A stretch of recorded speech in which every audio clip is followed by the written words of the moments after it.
Bendiciones a todos.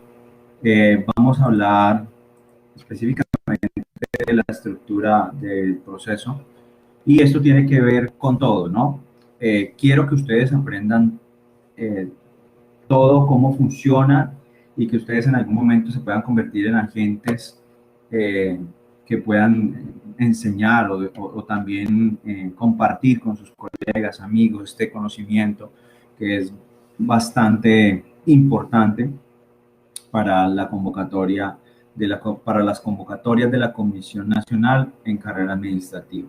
Entonces vamos a hacer un resumen de qué por donde hemos pasado, los acontecimientos que desde junio del año pasado nos han convocado, ¿no? Y nos tienen aquí de pronto juiciosos leyendo, juiciosos estudiando. Entonces vamos a hablar de la estructura. Hay unos acuerdos que se firman, hay unos acuerdos que se desarrollan o se crean por medio o con algunas bases. La primera base es la Constitución Política de Colombia, luego viene una serie de normas, la Ley 909, para la construcción de estos acuerdos. ¿Listo? Entonces, el año pasado, para el mes de junio, julio, algo así, no sé si tengo la mente tan clara, se inició con un proceso de divulgación de la convocatoria.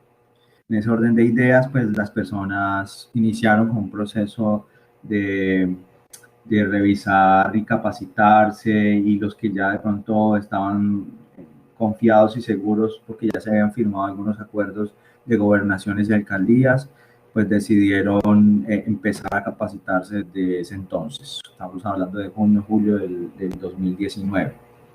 Sin embargo, pues habían personas todavía escépticas al proceso, bueno, a lo que tenía que ver con el mérito, que atentaba contra el derecho laboral, que, bueno, muchos no creían y estaban esperando a que publicaran las fechas de venta de derechos de participación.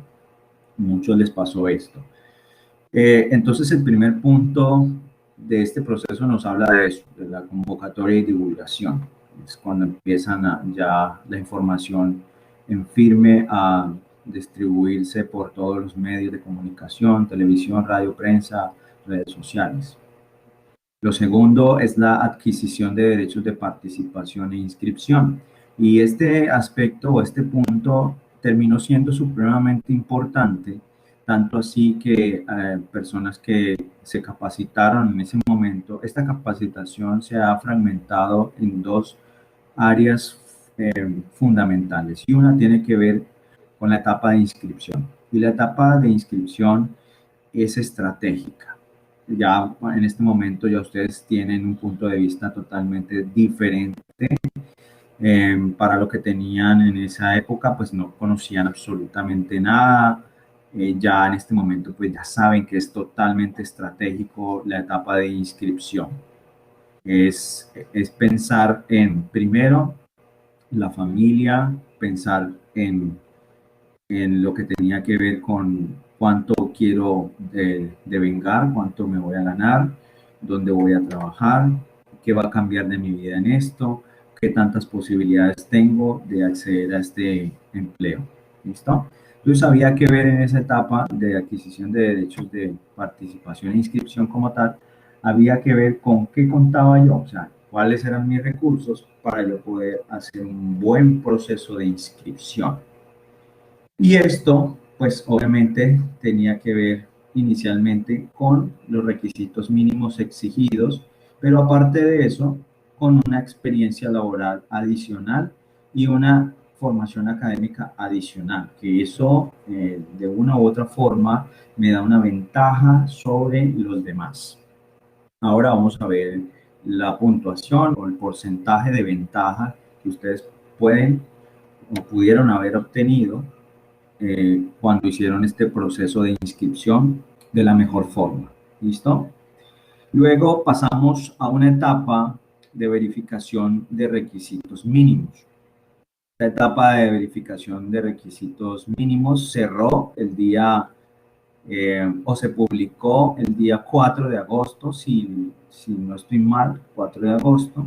y le dieron 48 horas a las personas que de pronto no quedaron admitidos de poder hacer una reclamación. Esas reclamaciones se cerraron o la comisión publicó que hasta el día 31 pues ya la comisión daba respuesta, y de hecho fue así. El día 31 de agosto las personas que hicieron reclamaciones ya tuvieron, ya pues su caso fue estudiado y muchos pues sí quedaron por fuera, entonces ya entrar en procesos diferentes quienes todavía consideraban que no estaban de acuerdo, porque habían errores que tenían que ver con los manuales de funciones del ente territorial, y esto pues es importante porque hay manual, todo depende del manual de funciones. ¿Cómo funciona esto? Esto funciona o la base o la clave siempre van a ser los manuales de funciones. Entonces el ente territorial tiene un manual y en ese manual está establecido todos los parámetros, tanto de qué se necesita para ocupar cierto cargo, qué formación académica, qué experiencia laboral se requiere para ocupar X cargo, cuáles son las actividades que va a desarrollar y cuál es la esencia de ese cargo. Todo eso está establecido en el manual. La Comisión Nacional pues firma estos acuerdos, el gobernador o el alcalde se comprometen a adelantar esta evaluación de mérito y le suministra los manuales de funciones a la Comisión Nacional. La Comisión, la verdad, lo único que hace es copiar y pegar, copiar y pegar. Entonces lo que aparece encima es lo que está en los manuales de funciones. Por eso que había muchos errores de ortografía y muchos errores de redacción en muchas OPEC.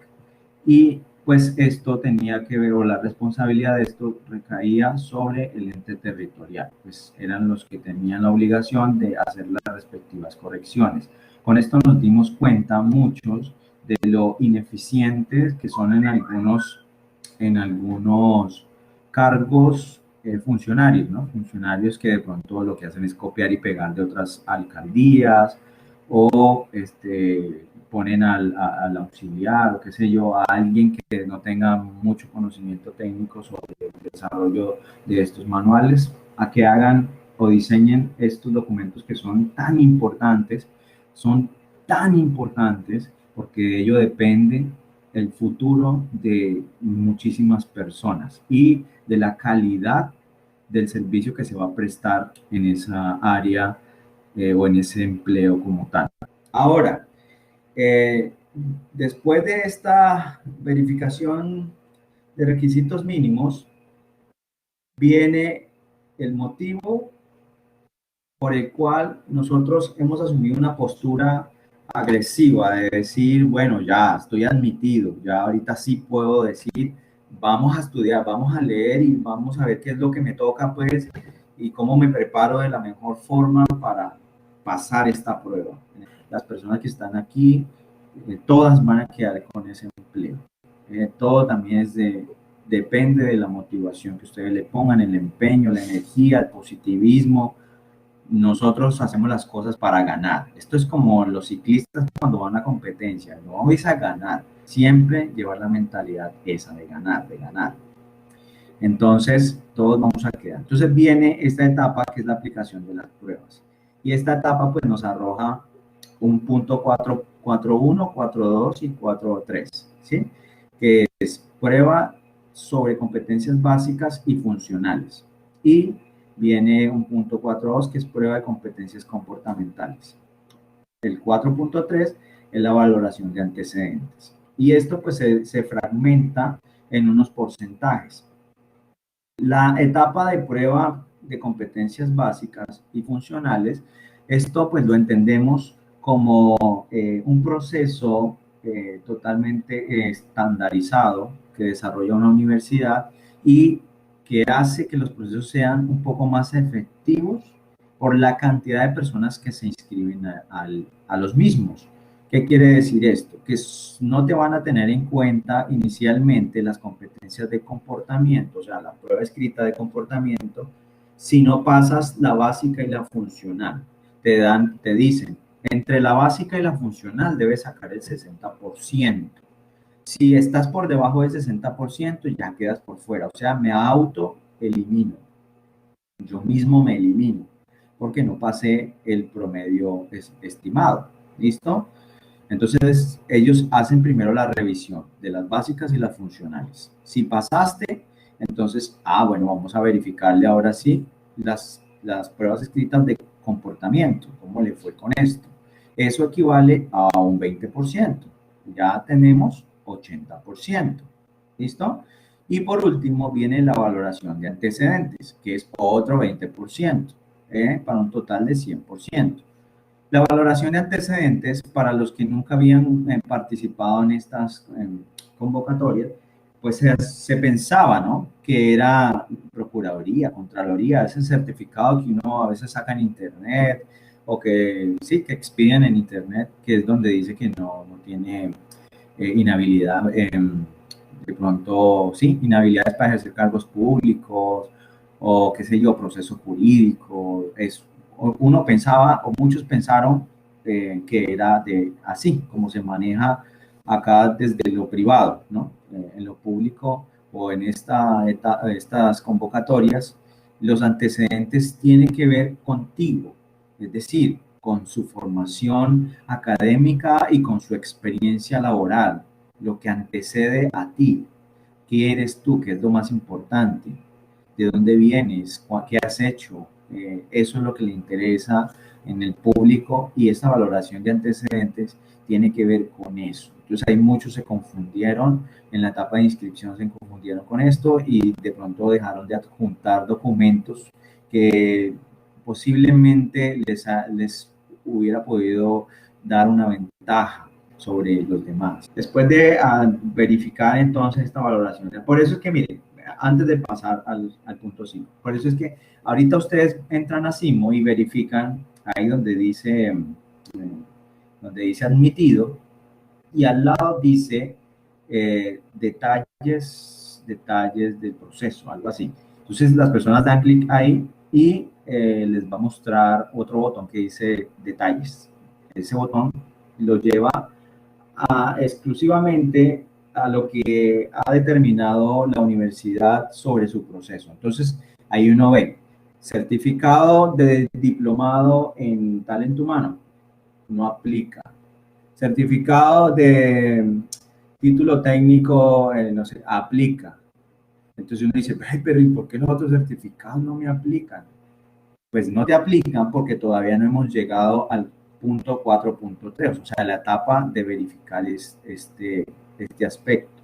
Como les digo, ¿qué gana la universidad revisando la valoración de antecedentes en etapa de requisitos mínimos si usted pierde la prueba escrita de competencias básicas y funcionales, o sea que perdieron el tiempo verificándote antecedentes? Técnicamente es un filtro para agilizar, para que ellos sean más efectivos.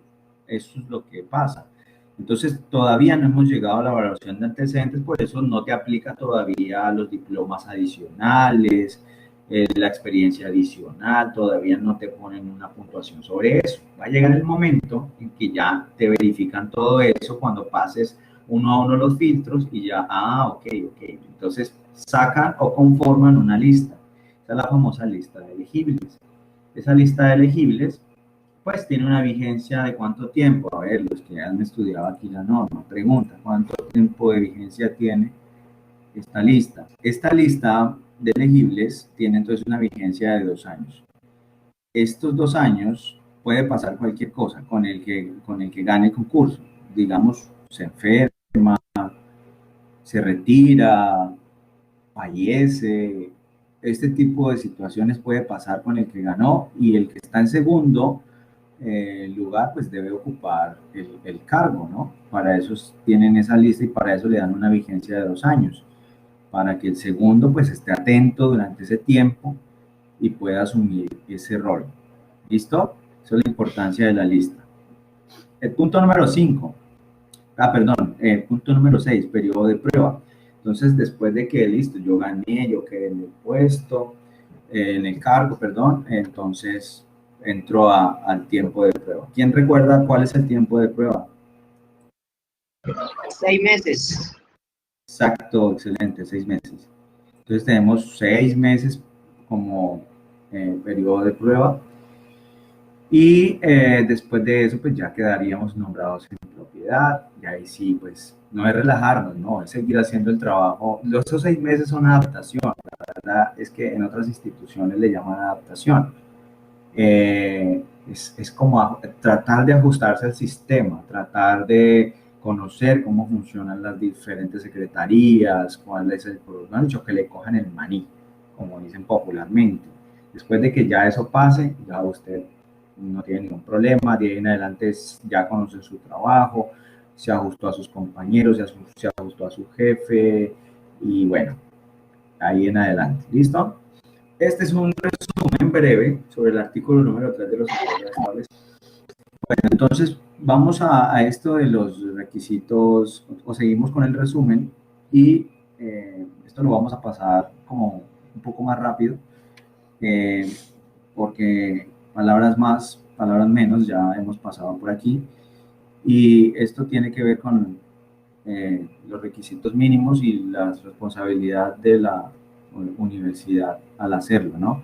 Entonces, esto ya lo vimos, que era que ellos debían publicar con 5 días de anticipación acerca de los resultados de la verificación de requisitos mínimos. ¿Listo? Ese es el artículo 19 de los acuerdos. Más adelante, pues, aquí nos trae el artículo 18. También habla sobre verificación de requisitos mínimos. Y habla sobre también de las responsabilidades de la universidad que fue contratada. Recuerden que la comisión no es la encargada pues, de hacer todo el proceso, no, ellos hacen un outsourcing, una subcontratación. Para el departamento o para la territorial 2019, ¿quién recuerda cuál es la universidad que va a evaluar? Universidad Andina.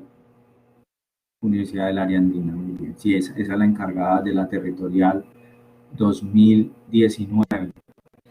Entonces, en este orden de ideas, hay un punto bien interesante aquí y que pues en la etapa, y quiero compartirlo con ustedes, y fue en la etapa de inscripción, y era ese temita de que, mire, lo que pasa es que yo compré el PIN, yo cerré mi proceso de inscripción, pero ahí en los acuerdos establecidos dice que hasta tanto no se cierre el proceso, pues yo puedo adjuntar otros documentos y eso me va a valer porque las personas después de haber hecho el primer taller de preparación se daban cuenta que habían cometido algunos errores o que podían adjuntar unos documentos que eran indispensables o que le daban valor al proceso y querían hacer eso, pero hay algo que es el cierre de la etapa de inscripción, que es el cierre general, o sea, el cierre establecido por la comisión,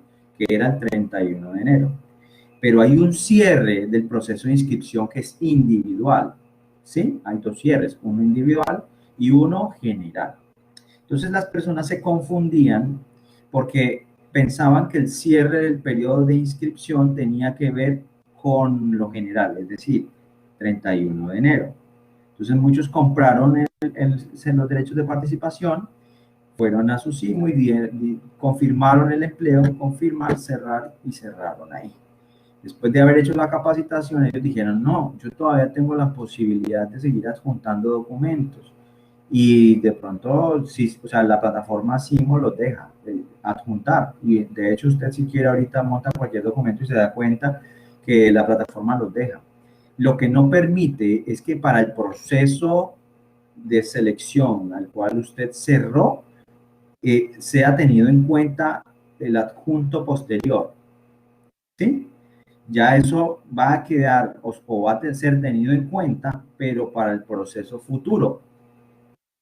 Porque las plataformas son máquinas y estas máquinas son diseñadas por un lenguaje de programación HTML y esa programación le dice o el ingeniero configura la plataforma de tal forma que cuando el participante hunda el botón X aparezca todo el resumen y se cierre el proceso, tanto así que queda como en llave, o sea, queda de una vez cerrado totalmente, pero es un proceso de programación codificado.